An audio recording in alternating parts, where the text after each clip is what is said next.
Quand on y pense, si on expliquait à une personne du 19e siècle qu'aujourd'hui on pouvait voler et même explorer les fonds marins, chose qui nous paraisse banale de nos jours, il y a de fortes chances pour qu'elle nous dise « Quoi ? Voler ?»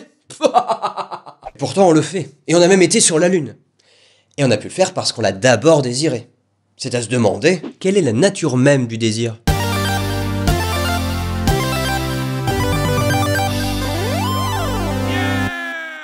Comme nous l'avons dit dans l'épisode précédent, nous ne pouvons pas totalement maîtriser nos désirs. Et quand bien même ça serait possible, est-ce que ce serait pour autant souhaitable ?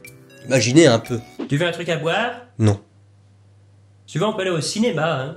Non. Alors, j'ai une fusée, on peut aller sur Mars. Non plus. Bah sinon, on peut... Non. Plus rien.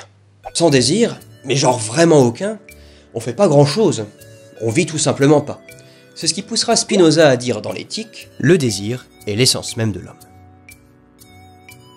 Pour Spinoza, le désir n'est pas un manque, mais un effort conscient par lequel un être persévère dans son être. C'est ce qu'il appelle le conatus.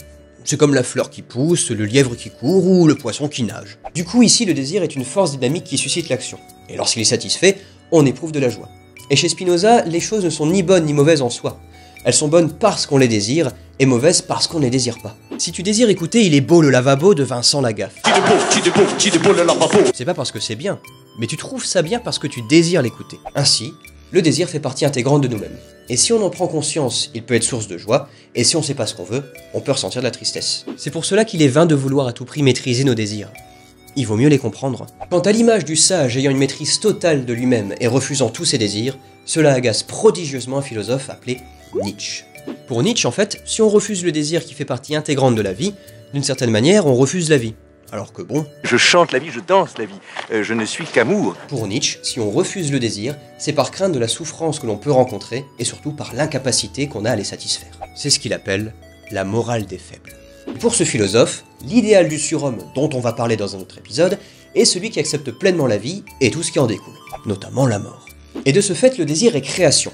Création de valeurs morales et création de soi à travers la transcendance de soi. On passe de la condamnation du désir à son apologie. De ce fait, avec Spinoza et Nietzsche, la nature du désir est une nature créatrice, une affirmation de soi, un moyen de se transcender. C'est pour cela qu'on ne peut pas vivre sans désir.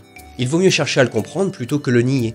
Mais maintenant que j'y pense, si le désir est création, peut-on créer du désir ?